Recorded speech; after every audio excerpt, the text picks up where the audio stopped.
Shalom, nous allons étudier Daf Yud Bet dans Masechet Yoman, reprenons la fin du Daf Yud Daf Amud Bet, ou Bet Knesset, Mi Metame Benegaim. Est-ce qu'une synagogue peut avoir une histoire de Negaim, donc les plaies de Negaim qu'il y a sur les murs? On a vu dans la braïta précédente que oui. Là, on s'étonne parce qu'il y a une braïta qu'on annonce. Ve'atanya, une braïta dit pourtant, Yachoy ou Bet Knessiot, Batim Drashot, Metame Benegaim. On pourrait penser que les synagogues et les centres d'études peuvent redevenir impurs pour la Tsarat. Tamuloma ou ba ashalo habayit. C'est pour ça que la Torah a dit, viendra celui à qui appartient la maison. Mishem yuchadlo, yasuelu she'en yuchadimlo. Ce qui, du coup, nous apprend qu'il n'y a qu'une maison particulière qui appartient à une personne et non pas un endroit qui n'est pas particulier à une seule personne. Donc, comment comprendre qu'une braïta nous dise que Beta Knesset, il y a Winegaim, et une autre braïta qui dit non. L'agma dit lokashia. Harabi Meir, harabanan. C'est peut-être lié à la marloquette. Rabbi Meir et Rabbanan par rapport à la mezouza. Est-ce qu'il y a un chiyuv mezouza dans Bet Knesset ou pas? Et en fonction de cette marloquette qu'il y a dans mezouza, on aurait la même marloquette dans Negaim. Donc, Rabbi Meir Rabbanan, Tanya c'est marqué dans une Bet Knesset, Sheesh Ba Dira, le Chazan Bet Knesset. Si il y a une habitation dans la synagogue pour le shamash, Chayab Mezouza, il faut mettre une mezouza sans discussion, tout le monde est d'accord.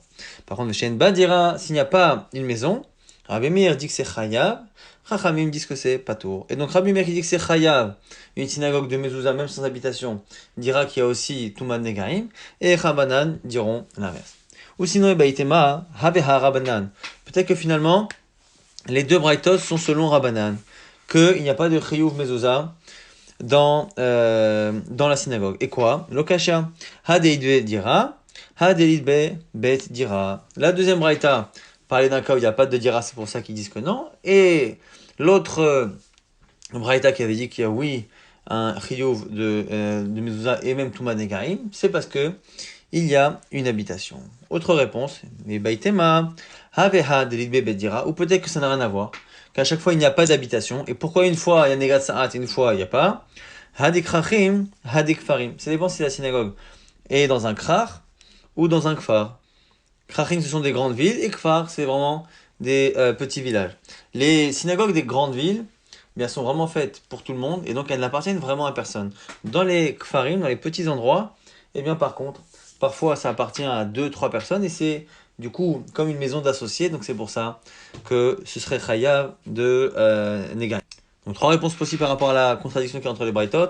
Soit c'est lié à la marloquette Rabbi Meir et Rabbanan, une braïta c'est Rabbanan, une braïta c'est Rabbi Meir, comme dans Mezouza, il y a une marloquette dans Negaim. Soit sinon, en réalité, c'est une fois on parle d'une Bet Knesset avec une habitation, une fois sans. Ou sinon, on dit que ça dépend de quelle ville on parle. Dans les grandes villes, Bet Knesset, il n'y a pas de Chiyuv Negaim, de Mezouza, et pareil et l'inverse par contre dans Kfarim. L'Agmara objecte au dernier tirut. Vedi Krachim, En Mitame Negaim. Tu es en train de dire que donc dans les Krachim, il n'y a pas de Touma Negaim. Pourtant, c'est marqué Vehatanya in Braïta. C'est marqué que Hachem donnera la tsaraat dans les maisons de Bet Achuzatrem, de l'endroit qui sera donc votre héritage, c'est-à-dire la terre d'Eretz Israël.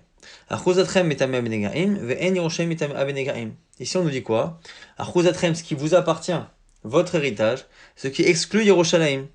Yerushalayim ne serait pas concerné par Negaim. Amar Rav Yehuda dit non.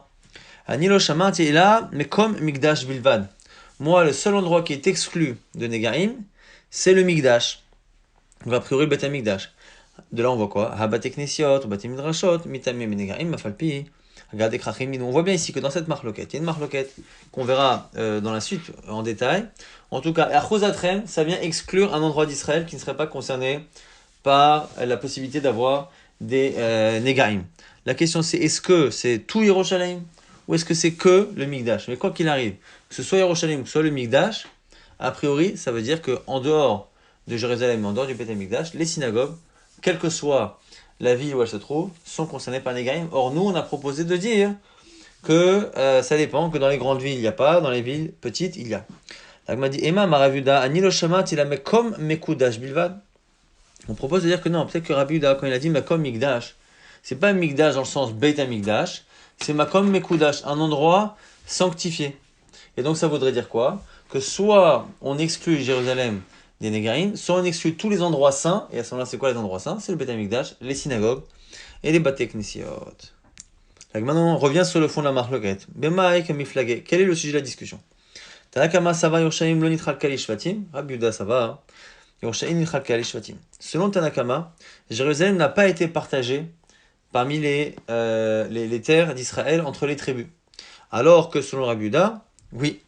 Et donc du coup, si on dit que ça n'a pas été partagé, ça s'appelle pas Achouzatrem. Parce que c'est pas la Achouza qui appartient à une tribu. Et donc du coup, c'est pour ça que c'est complètement exclu de Achouzatrem. Selon celui qui dit que c'est que Makom Mekudash ou Migdash qui est exclu, c'est parce que Yerushalayim en soi, eh bien, est Achouzatrem, puisque ça appartient aux tribus. Mais plus loin de Natanaï, ça revient à la marloquette Tanaïm suivante.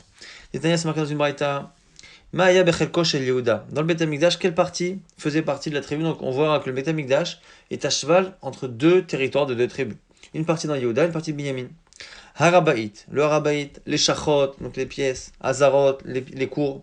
Ou Ma'aya bechelko shel Binyamin, qu'est-ce qu'il y avait dans le domaine de Binyamin? Ulam, Echal, Bet Kodesh Kodashim. Urso Aïta Yotza, Mechelko shel Yehuda, Mechneset lechelko shel Binyamin. Et il y avait un petit morceau du territoire de Yehuda qui rentrait dans le territoire de Binyamin, donc une sorte de bande comme ça, et qui allait jusqu'au Misbeach. Au bas, Aya Misbeach Bano, et dans cette bande, le Misbeach, l'hôtel était construit, avec donc la partie est du Misbeach qui était chez Yehuda, la partie ouest qui était de Binyamin du coup. Au Binyamin Atzadek Ala Mitztaer Ala Levol'a Bechol Yom. Et on dit que Binyamin, d'une certaine manière, l'ancêtre, donc la tribu de Binyamin, eh bien, était triste toute sa vie, parce qu'il y avait une partie donc, du Mizbeach et une partie du Beth Amikdash qui n'était pas entièrement dans son domaine. Dont on le sait, chez Neymar, c'est marqué dans les brachot, comme Moshe Rabbeinu a fait à la fin de Sefer Devarim, Chofef alav kolayom, ou ben ketefav shachen. Chofef alav kolayom, c'est comme s'il se contrariait toute la journée, par rapport à quoi? Par rapport justement au Beth Amikdash. C'est pour ça que la suite du verset dit qu'au Ben Ketefav Shachen, qu'il résidera entre ses épaules, c'est une allusion au fait effectivement que comme Binyamin Assadik voulait avoir absolument la Shrina dans son domaine, et bien c'est pour ça qu'il a eu en partie sa demande exaucée. La Gemara dit Ve'aitana, Sava Yerushalayim lo nitchalka les Shvatim. Maintenant, ça c'est une première braïta qui nous dit qu'effectivement c'était partagé entre Yehuda et Binyamin, et il y a un autre Tana qui pense que ça n'a pas été partagé, dont on le sait. Des Tana, c'est marqué dans une braïta, En Maskirin, Batim Berushalayim, on n'a pas le droit de louer des maisons à Jérusalem. Les propriétaires n'ont pas le droit de louer. Les filles Shenan Shelaim, parce que les maisons n'appartiennent pas réellement à ceux qui en sont les propriétaires. Rabbi Lazar Bar Sadok, Omer, Af Lomitot. On n'a même pas le droit de leur louer des lits. Donc la question elle se posait surtout pendant les 3 fêtes. Quand les gens venaient pendant les 3 fêtes, on ne pouvait pas leur faire payer la location. Est-ce qu'on peut au moins leur faire payer le lit? Eh bien non. Les fichar, du coup, Rod Kodashim, Bale Ushpizichnan, Notlin, Otan, Bizroa. Du coup, c'était quoi, d'une certaine manière, l'habitude? C'était de laisser par contre l'hôte, celui qui avait reçu les pèlerins pendant les 3 fêtes de l'année, eh bien, il prenait les os, les peaux, je veux dire, des corbanotes, les peaux des corbanotes, le cuir, donc, il les prenait comme étant un peu une rémunération par rapport au fait d'avoir donné le lit à ces gens-là qui étaient venus pèleriner. C'est l'habitude qu'on a de là, on apprend que Oracha, les Mishbak, Inish, Gulfa ou Mashka, les Oshpizé. On apprend de là un derech, que quand on a été reçu chez quelqu'un, c'est bien de lui laisser les peaux des animaux si on a fait la shrita, ou les ustensiles en argile qu'on a laissés. C'est bien de lui laisser ça. En tout cas, on voit effectivement qu'il y avait une marloquette. Est-ce que Jérusalem était partagée aux tribus de Yehuda Binyamin ou pas du tout? Et en fonction de cela, on voit qu'il y avait une marloquette par rapport au Negaim. Est-ce que Negaim pouvait se passer à Yerushalayim? Si c'est au Shvatim, oui. Si c'est pas au Shvatim, ça ne peut pas être à Jérusalem. Mais des Kfarim, on revient sur ce qu'on a dit, le troisième tirot, on a dit que dans les Kfarim, il y a 8 Ouman Negaim. La Gemara dit, Tania, pourtant c'est marqué dans une braïta, la Achouza. Quand on dit que c'est marqué Achouza Trem, la Achouza, eh bien, il n'y a de Negaim que la Achouza, Hachekishu Ota, Kavshu Velo Chilko. Il faut absolument avoir conquis la terre. Par contre, Kavshu Ota, Velo Chilko Lishvatim. Si on a conquis la terre, mais qu'on n'a pas donné aux tribus. Or, Chilko Lishvatim, Lo Chilko le Betavot, on a donné aux tribus, mais les tribus n'ont pas encore donné aux familles. Or, Chilko le Betavot, Enkol Echad Makiret Shelo, on a attribué aux grandes familles, mais que chacun ne sait pas exactement où est sa part. Minaïn, d'où on sait qu'il n'y a toujours pas de tsara'at à ce moment-là. Tamuloma, Uba Ashalo Abait. Uba Ashalo Abait, c'est vient donc celui à qui est la maison, il faut qu'il sache exactement où est sa maison. Mishim Yochadlo, Yatsa Elu, She'en Meyuchadim Lo. Donc cette braïta montre que même à l'entrée de Jérusalem, il fallait absolument connaître la maison de chacun. Donc a priori, la synagogue, elle n'est pas Ba Ashalo Abait, c'est pas la maison de quelqu'un. Donc a priori, il ne devrait pas y avoir même dans les Kfarim de Negaim dans la synagogue. Donc la Gemara nous dit, et là, Mechabarta, Kedeshena Mekara. Donc finalement, effectivement, la Gemara réfute le troisième argument, la troisième réponse, et ne garde que les deux premiers, c'est-à-dire que la marloquette qu'on a trouvée dans les Braithot entre Bet Knesset avec Negaim ou sans Negaim, c'est soit marloquette Rabbi Meir Rabbanan sur Mezouza qu'on retrouve dans Negaim, soit ça dépend si c'est une habitation ou pas. Ou Mankin Lo Kohen Achar, on a dit dans la Mishnah qu'on lui préparait donc un Kohen remplaçant. Comment on fait donc pour, si pendant le jour de Kippour, il a un problème? Alors, normalement, le Kohen Gadol, il faut être Mechanech Oto, il faut lui faire une inauguration qui va lui permettre de devenir Kohen Gadol. Donc, la question c'est, si on se rend compte de son psoul avant le tamid du matin, le korban donc, quotidien qu'on fait tous les matins, qu'on fait entre autres à Kippour. Là, à ce moment-là, c'est bien. Pourquoi? Parce que du coup, qu'est-ce qu'on fait? On lui met les habits du Kohen Gadol, les 8 habits, et on lui fait faire la avoda, une avoda qui n'est pas liée à Kippour. C'est vraiment la avoda quotidienne. En faisant cette avoda avec ses habits donc du Kohen Gadol, à ce moment-là, on l'inaugure comme étant Kohen Gadol. Du coup, quand juste après on fait la avoda de Kippour, c'est bien le Kohen Gadol qui fait la avoda de Kippour. Donc c'est bon. Et là, Era Bopsoul Achav Tamid Shechachar. Dans le cas où on a déjà fait le tamid du matin, et c'est après que le Kohen Gadol meurt. Et que du coup maintenant, il nous reste la avodat Kippour.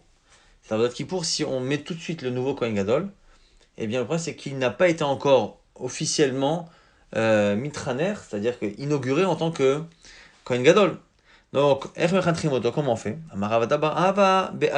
On propose de dire que c'est avec le Avnet. Donc ici on propose que ce soit le Avnet, la ceinture que le Kohen Gadol met, qui va finalement être l'habit qui va l'inaugurer en tant que Kohen Gadol. Alors, par rapport à ça, il faut savoir que là, le Avnet qu'il va porter le jour du Yom Kippourim, c'est donc bidé lavan, c'est des habits blancs, c'est-à-dire que du lin. Toute l'année, le Kohen Gadol, il met un habit de lin et de laine, enfin une ceinture qui est faite de lin et de laine. Donc, même si c'est normalement interdit ici, c'est autorisé. Donc, toute l'année, le Kohen Gadol met une ceinture de lin et de laine mélangée. Et le jour de Kippour, il ne met que du lin. Bon. Le seul problème, c'est que il y a une marloquette sur les Kohanim dans l'année, qu'est-ce que eux ils mettent. Donc je rappelle que donc Yom Kippourim lui met du lin et toute l'année il met lin et laine. Maintenant que mettent les Kohanim le reste de l'année? Du coup, si les Kohanim le reste de l'année ils mettent du lin tout court, ça veut dire que lui ce matin il s'est levé et il était Kohen normal. Donc il avait un habit en lin tout court comme toute l'année les Kohanim mettent. Et si du coup c'est ça qu'il met toute l'année et que là en tant que Kohen Gadol, il faut qu'il mette du lin, ça va poser un problème parce qu'il n'y a pas de changement, donc c'est pas un chinour. Donc c'est ce que dit la Gemara ici.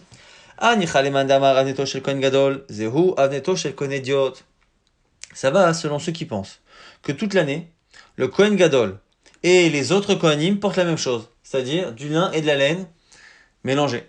Et du coup, au moment de Kippour, quand lui met du lin, là c'est sûr que c'est vraiment quelque chose de particulier, ça montre qu'il est Kohen Gadol. Et là, les man de Amar Avneto chez Kohen Gadol, Avneto chez Kohen Idion, mais selon ceux qui pensent que dans l'année Kohen Gadol et Kohen normal sont différenciés, donc le Kohen Gadol met du lin et de la laine, donc le Kohen Idiot met que du lin, ce qui revient à ce que met le Kohen Gadol le jour de Kippour, donc il n'y a pas de trinour. Maïka Lamema, la Gemara répond, Amar Abaye, Lovesh Shemona, ou Meaper Betsinora. Propose à Abaye de dire qu'on va lui mettre les 8 vêtements qu'il ne pourra pas mettre pour la Avodat Kippour. Mais on lui met les 8 et on lui demande d'aller avec une fourchette comme ça, une sorte de broche, d'aller déplacer les membres du korban tamid qu'on vient de faire. Et du coup, ça s'appelle un chinour. Et ça va comme qui? Kedaravuna, comme Ravuna, d'Amaravuna, Zar Shehipa Betsinora Chamita, qui lui pense que le fait de déplacer ou de retourner les morceaux de viande sur le misbéach, c'est une avoda, à tel point que si quelqu'un le fait alors qu'il n'est pas Kohen, il est chalamita. Et donc comme c'est une avoda, le fait de lui mettre les 8 vêtements et de lui faire ça, c'est qu'il a commencé la avoda dans le tamid, même si c'est simplement le fait de déplacer la viande. Et donc à ce moment-là, il est mitrader, il peut faire la avoda de Yom Kippourim. Rav Papa propose autre chose. Rav Papa nous dit Avodato mechanarto. Il dit, tu sais, même si au moment de la Avodat Kippour, il faut qu'il soit déjà Kohen Gadol, ce n'est pas un problème qu'au moment où on lui demande d'être Kohen Gadol, eh bien l'action qu'il fait où on lui demande d'être Kohen Gadol, cette action elle-même le rend Kohen Gadol. La Avoda, elle-même qui est en train de faire, elle le rend Kohen Gadol, alors qu'elle-même nécessite qu'il soit Kohen Gadol, ça se fait les deux en même temps. La preuve. Milo Tanya, regarde, c'est pas une notion similaire qu'on voit dans la Braïta. Kol akelim sha'asa Moshe meshechatan mekadeshatan. Les kelim qui ont été fabriqués à l'époque de Moshe Rabbeinu, on a mis de l'huile dessus, shemena mishra, et ça les a rendus kadosh. Mais kan ve'elach, après cette première fabrication, eh bien avodatan mechanachtan. On fabriquait des kelim, on les utilisait, et c'est le fait de les utiliser qui les rendait kadosh, et du coup comme ils étaient kadosh, ça a marché pour le Beth Amikdash. Donc là aussi on voit qu'il fallait que ce soit kadosh, mais ça le devenait pas la avoda elle-même qui demandait à ce que ce soit kadosh, ça se faisait en même temps. Donc achanami, pareil chez nous, avodato, mechanarto, c'est ce qu'on peut proposer pour le Kohen. Maintenant la Gemara nous dit que Katar Ravdimi, lorsque Ravdimi est venu d'Eretz Amar, il a dit Avneto chez le Kohen idiot. Il y a une marque sur le Kohen, sur le Avnet, la ceinture du Kohen dans l'année. Rabbi ve Rabbi Lazar be Rabbi Shimon. Chadamar shel Kilaim, un il dit que c'était du lin et de la laine, donc comme le Kohen Gadol. Mais Chadamar shel Bout, l'autre dit que c'est du lin. La Gemara propose de dire Tistayem de Rabbi Hu de Amar shel Kilaim. A priori, la Gemara nous dit, a priori, c'est Rabbi qui pense que c'est fait de lin et de laine. Pourquoi? Détania, c'est marqué dans une Braïta. En ben Kohen Gadol, les Kohen Idiot et la Avnet. Dit vrai Rabbi. La seule différence qu'il y a entre le Kohen Gadol et le Kohen Idiot, donc ici, on parle donc a priori à Kippour, c'est le Avnet. Rabbi Lazar, Rabbi Shimon dit Af lo Avnet. Selon Rabbi Lazar, Rabbi Shimon, non, pas le Avnet.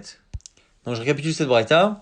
On a donc, on nous dit d'abord que la différence entre Kohen Gadol et Kohen Idiot, c'est le Avnet, et pas selon Rabbi Lazar, Rabbi Shimon. La dit Emat, à quel moment ça se passe cette braïta? De quoi on parle?